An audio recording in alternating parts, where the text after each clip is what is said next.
कल्पना कीजिए, अगर आपको पता चले कि आज रात से अगले 4 महीनों तक इस पूरे ब्रह्मांड का पालनहार विश्राम पर जाने वाला है, तो आपके मन में सबसे पहला सवाल क्या आएगा? क्या दुनिया रुक जाएगी? क्या किस्मत लिखने वाला भी सो जाएगा? या फिर कोई और है जो इन 4 महीनों तक पूरी सृष्टि की जिम्मेदारी उठाता है? यही वह रहस्य है जिसने सदियों से ऋषियों, संतों और करोड़ों भक्तों को सोचने पर मजबूर किया है। हर साल आषाढ़ शुक्ल एकादशी की रात लाखों लोग भगवान के दर्शन के लिए निकल पड़ते हैं। कोई नंगे पैर चलता है, कोई बारिश में भीगता है, कोई अपने कंधे पर पालकी उठाता है। लेकिन सबसे बड़ा आश्चर्य यह है कि जिस दिन भक्त भगवान से मिलने पहुंचते हैं, उसी दिन शास्त्र कहते हैं कि भगवान विष्णु योग निद्रा में चले जाते हैं। तो फिर भक्त किसके दर्शन करने जाते हैं? क्या भगवान सचमुच सो जाते हैं? या इसके पीछे कोई ऐसा रहस्य छिपा है जिसे बहुत कम लोग जानते हैं? आज की कहानी आपको पुराणों, इतिहास, आस्था और ऐसे रहस्यों की यात्रा पर ले जाएगी जिनके बारे में शायद आपने पहले कभी नहीं सुना होगा। लेकिन आखिर तक जरूर देखिए, क्योंकि इस कहानी का अंतिम रहस्य आपको यह समझा देगा कि भगवान कभी अपने भक्तों को अकेला नहीं छोड़ते। कमेंट में पूरे विश्वास से लिखिए, जय श्री हरि, जय हरि विट्ठल। वह रात जब भगवान ने अपनी आंखें बंद कीं।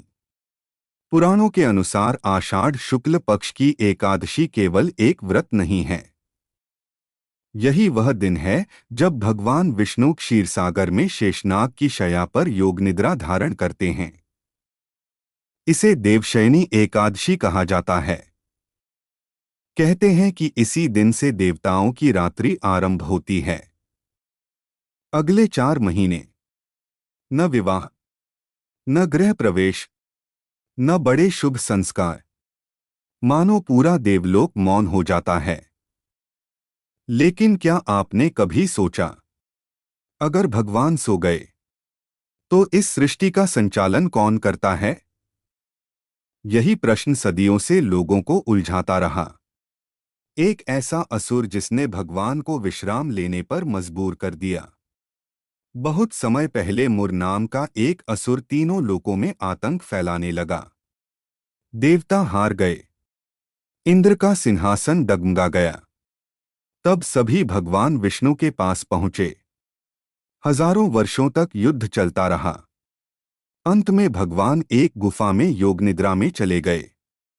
मुर ने सोचा, यही सही मौका है। वह सोते हुए भगवान पर आक्रमण करने दौड़ा। लेकिन तभी भगवान के तेज से एक दिव्य शक्ति प्रकट हुई। उस देवी ने पल भर में मुर का अंत कर दिया। जब भगवान जागे तो बोले, तुम आज से एकादशी कहलाओगी। यहीं से एकादशी केवल तिथि नहीं रही, वह स्वयं भगवान की रक्षा करने वाली शक्ति बन गई। 4 महीने शुभ कार्य क्यों रुक जाते हैं? लोग सोचते हैं कि यह केवल धार्मिक नियम है, लेकिन इसके पीछे प्रकृति का गहरा विज्ञान भी छिपा है। यही समय होता है जब भारत में वर्षा अपने चरम पर होती है। नदियां उफान पर होती थीं, यात्राएं कठिन थीं, खेती का सबसे महत्वपूर्ण समय होता था। ऐसे समय विवाह और बड़े आयोजन समाज के लिए कठिन थे।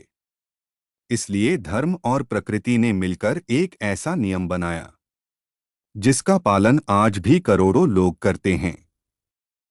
यही चातुर्मास है। लेकिन एक भगवान कभी नहीं सोते। अब कहानी का सबसे अद्भुत मोड़, महाराष्ट्र का पंढरपुर, जहां भगवान विट्ठल आज भी एक ईंट पर खड़े हैं। क्यों? क्योंकि एक भक्त ने उनसे कहा था, प्रभु थोड़ा रुक जाइए। उस भक्त का नाम था पुंडलिक। वह अपने वृद्ध माता पिता की सेवा कर रहा था। उसी समय स्वयं भगवान उसके घर आए। लेकिन पुंडलिक सेवा छोड़कर नहीं उठा। उसने पास पड़ी एक ईंट भगवान की ओर बढ़ा दी और कहा, प्रभु कृपया इस पर खड़े होकर प्रतीक्षा कीजिए। कल्पना कीजिए, संपूर्ण ब्रह्मांड के स्वामी एक साधारण भक्त की प्रतीक्षा करने लगे, और वही प्रतीक्षा आज तक समाप्त नहीं हुई। आज भी विट्ठल उसी मुद्रा में खड़े हैं, मानो कह रहे हों, जो अपने माता पिता की सेवा करता है उसके लिए मैं भी इंतजार कर सकता हूं। हर साल लाखों लोग क्यों पैदल चलते हैं? आषाढ़ आते ही महाराष्ट्र की धरती बदल जाती है।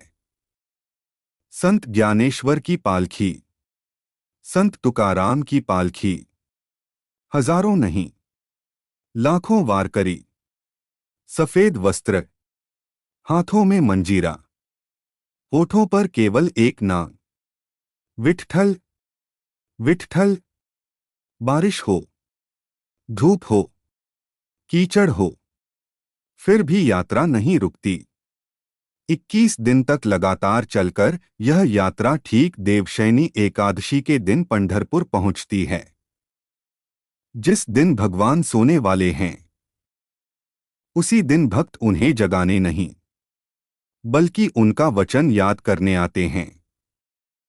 अध्याय 6। अगर विष्णु सोते हैं तो दुनिया कौन संभालता है? यही सबसे बड़ा रहस्य है।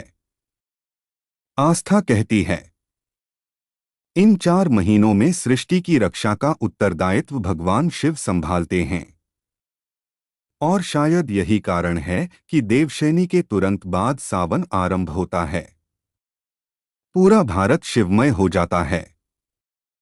कामवड़ यात्रा, ज्योतिर्लिंग, सोमवार व्रत, हर ओर हर हर महादेव, मानो भगवान विष्णु विश्राम कर रहे हों और महादेव पहरा दे रहे हों। यही सनातन की सबसे सुंदर व्यवस्था है। एक विश्राम करता है, दूसरा जागता है, लेकिन सृष्टि कभी नहीं रुकती। भगवान 4 महीने कहाँ रहते हैं? अब आता है सबसे बड़ा रहस्य। राजा बलि, एक महान दानी, लेकिन अपने दान पर गर्व करने वाला राजा। भगवान विष्णु वामन रूप में उसके पास पहुंचे। मांगे केवल 3 कदम भूमि। 2 कदमों में तीनों लोक नाप लिए। तीसरे कदम के लिए बलि ने अपना सिर आगे कर दिया। उसका अहंकार समाप्त हो गया। लेकिन भगवान उसके समर्पण से प्रसन्न हुए। तब बलि ने एक ही वरदान मांगा, प्रभु मुझे आपके बिना नहीं रहना। भगवान ने स्वीकार किया। कहते हैं, हर वर्ष चातुर्मास के दौरान भगवान विष्णु सुतल लोक में राजा बलि के द्वार पर निवास करते हैं। यही कारण है कि देवशयनी केवल भगवान की नींद नहीं, उनके वचन की कहानी भी है। अगर आपको वीडियो पसंद आई हो तो लाइक, सब्सक्राइब और शेयर जरूर करें।